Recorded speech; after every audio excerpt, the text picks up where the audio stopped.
Join అయ్యారు doctor లింగం యాదవ్ గారు, కాంగ్రెస్ అధికార ప్రతినిధి. నమస్కారం అండి లింగం గారు. నమస్తే అండి.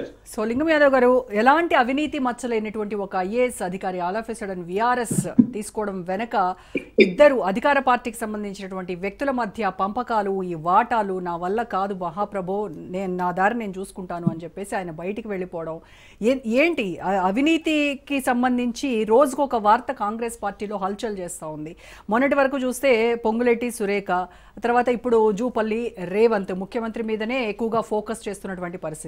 ఏం జరుగుతుంది కాంగ్రెస్ పార్టీలో? ఐఏఎస్ ఐపీఎస్ అధికారులు ఎందుకు మేము ప్రభుత్వ టార్చర్ భరించలేక మేము విఆర్ఎస్ తీసుకుంటున్నామని చెప్తున్నారు?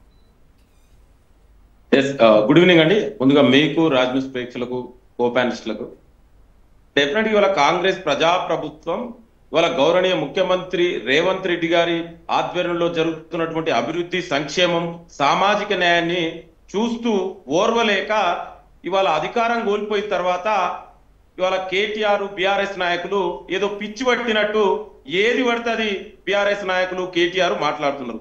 ఇవాళ మీరు అన్నారు ఏదైతే రిజ్వీ గారి గురించి, ఎక్కడైనా కానీ రిజ్వీ కానీ వచ్చి మీకు కానీ నేరుగా లేదా కేటీఆర్ కానీ లేదా బీఆర్ఎస్ నాయకులకు కానీ ఎక్కడైనా తను ఎందుకు రిజైన్ చేస్తుండు, ఏ కారణం చేస్తా అతను రిజైన్ చేయాలనుకుంటుండు అని ఎక్కడైనా ఎవిడెన్స్ మీ దగ్గర ఏమైనా ఉంటే, మరి నాకైతే లేదు, మీ దగ్గర ఒక మీ రాజ్ న్యూస్ కానీ మీకు కానీ ఏమైనా ఉంటే ఒకసారి చెప్పండి.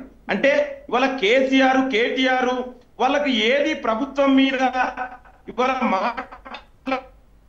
కాక ఏది మీద వేయడం, వాళ్ళ ఆయన ఎందుకు చేస్తుండు, ఏ పర్సనల్ రీజన్ కోసం ఆయన మాట్లాడిండో ఎవరికి తెలియదు. ఇవాళ వేగ్గా దాన్ని ప్రభుత్వానికి అంటగట్టి ఆయనని మీ మీదో ప్రభుత్వం మీద అన్నట్టు. రిజ్వీ గారంటే మాకు గౌరవం ఉంది, ఆయన నిజాయితీ గల ఆఫీసరు. ఇవాళ ఎక్కడ కూడా ఆయన బయటకు వచ్చి కానీ ఇండైరెక్ట్ గా డైరెక్ట్ గా ఎక్కడైనా చెప్పినట్టు ఎవిడెన్స్ బీఆర్ఎస్ నాయకుల దగ్గర ఉంటే చేతనైతే అది బయట పెట్టి అప్పుడు మాట్లాడండి. ఇవాళ బీఆర్ఎస్ నాయకులు 10 ఏళ్ల వాళ్ళు ఎంత ఆనాడు దుర్మార్గంగా సివిల్ సర్వీస్ ఆఫీసర్లని వేధించారు అనేది మనకి ఇవాళ చాలా స్పష్టంగా ఉంది. ఇవాళ ఆకునూరి మురళి లాంటి వ్యక్తులని నిజాయితీ గల ఆఫీసరు ఆయన ఓపెన్ గా బయటకు వచ్చి చెప్పిండు. మరి ఇవాళ రిజ్వీ గారు ఎక్కడైనా చెప్పిండా అండి? దమ్ముంటే ఎవిడెన్స్ పెట్టండి. ఆనాడు ఆకునూరి మురళి గారు ఏమని చెప్పాడు? కేసీఆర్ నియంతృత్వ పోకడలు విధానాలకు నచ్చక, వేధింపులకు నచ్చక రిజైన్ చేస్తున్నారని ఆకునూరి మురళి గారు ఆన్ ద రికార్డ్ చెప్పారు. అంటే మీ పాలన ఏ విధంగా జరిగిందో 10 ఏళ్ల పాలన ఇవాళ కూడా అదే జరుగుతుంది అనుకుంటే ఎట్లా? కేటీఆర్ నీ దగ్గర చేతనైతే ఎవిడెన్స్ బయట పెట్టు.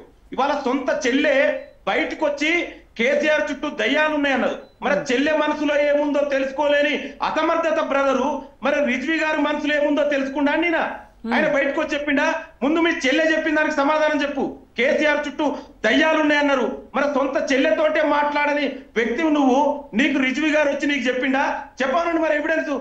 అంటే ఏది పడితే అధికారం కోల్పోయిన తర్వాత ఇవాళ జూబ్లీహిల్స్ బై ఎలక్షన్ లో ఒక బీసీ బిడ్డకు, బలహీన వర్గాలకు కాంగ్రెస్ పార్టీ టికెట్ ఇస్తే తట్టుకోలేక ఓర్వలేక ఈ కుట్రలు కుతంత్రాలకు బీజేపీ బీఆర్ఎస్ తెరలేపింది.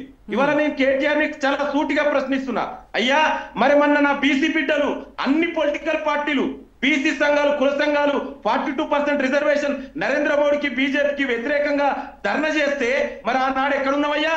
కేసీఆర్ ఏమో ఫామ్ హౌస్ ఉంటాడు. ఓకే లింగం యాదవ్ గారు, ఓకే ఆయన విఆర్ఎస్ తీసుకోవడానికి రీజన్స్ చెప్పలేదు అని అంటున్నారు, ఫైన్.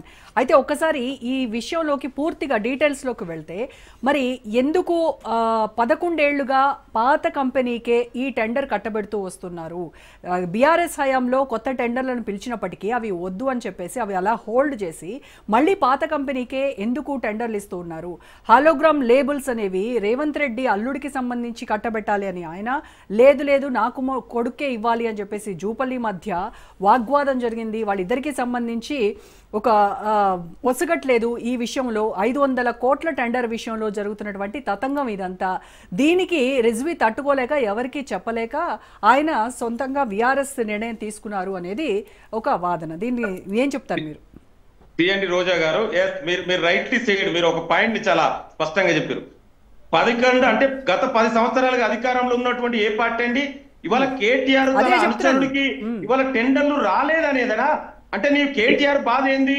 మా ప్రభుత్వంలో అయాచితంగా టెండర్లు ప్రభుత్వానికి నష్టం వచ్చినా కూడా మేము నా వ్యక్తుల అనుచరులకు టెండర్లు కట్టబెట్టినాం, మీరు ఆ విధంగా కట్టబెట్టలేరు, నా అనుచరుడికి ఇవాళ టెండర్ రావట్లేదనే కేటీఆర్ బాధన.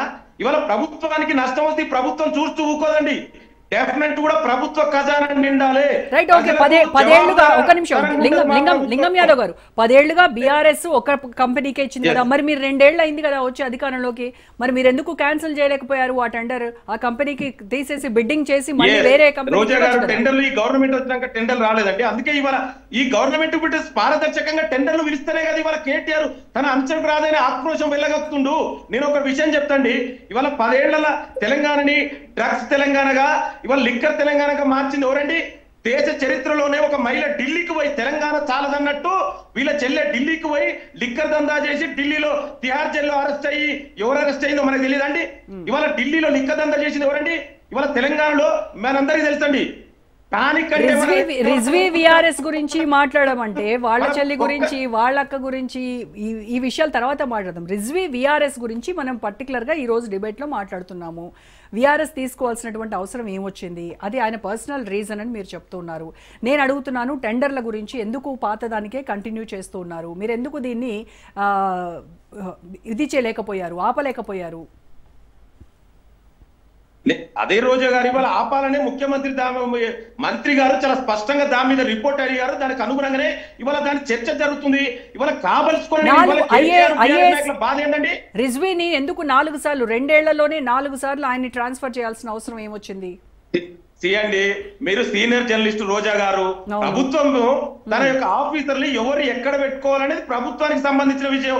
ఒక వ్యక్తి ఒక దగ్గర మీకు ఏదైనా కాన్స్టిట్యూషన్ లో గానీ లేదా ఆల్ ఇండియా సర్వీస్ లో రూల్స్ లో గానీ ఏదైనా బుక్ ఉందా అండి?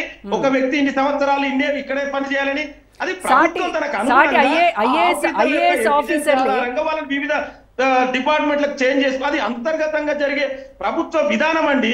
ఆ దానికి కూడా ఇవాళ గతంలో మరి కేసీఆర్ ఎవరిని ట్రాన్స్ఫర్ చేయలేదా? 10 ఏళ్ల బీజేపీ 11 సంవత్సరాలు ఎవరిని ట్రాన్స్ఫర్ చేయదుగా, అది ప్రభుత్వం తన నిర్ణయం అండి. ఇవాళ నేను ఒకటి ప్రశ్నిస్తున్నా, ఇవాళ తెలంగాణ డ్రగ్స్ ఘాట్గా మార్చింది ఎవరండి? టానిక్ లాంటి వ్యవస్థ అనేది ఒక ఇక్కడే జూబ్లీహిల్స్ మీ స్టూడియో దగ్గరే ఉంటది, అక్కడ పెట్టి దాంట్లో ఇవాళ అదేవిధంగా గచ్చిబౌలి స్టేడియంలో సన్బర్గ్ అనే ఒక కార్యక్రమాన్ని పెట్టి మైనర్లను కూడా దానికి తీసుకుపోయి తెలంగాణని 10 ఏళ్లుగా డ్రగ్స్ వ్యవస్థగా మార్చిన వ్యక్తి ఉడతా పంజాబ్ లెక్క ఉడతా తెలంగాణగా మార్చింది కేటీఆర్ హయాంలో కదా. ఇవాళ ఈ ప్రభుత్వం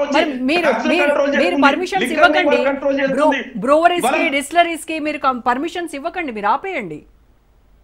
అందుకే కదా మరి టానిక్ లాంటి వ్యవస్థ ఇప్పుడు నడతలేవు కదా. టానిక్ లాంటి వ్యవస్థ తీసుకోవాల్సిన అవసరమే ఉందండి.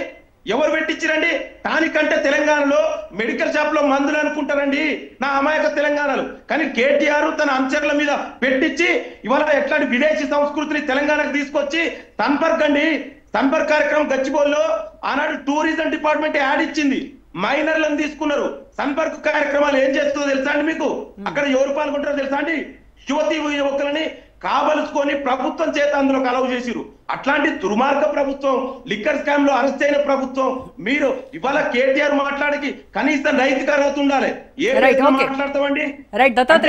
బీసీ బిడ్డకు గెలుస్తాడని ఇవాళ కేటీఆర్ ఇవన్నీ కూడా డ్రామాకు తెర నేర్పిరు. ఎన్ని చేసినా కూడా తెలంగాణ ప్రజలు కానీ కేటీఆర్ ను బీఆర్ఎస్ పార్టీ మళ్ళీ మాట్లాడదాం.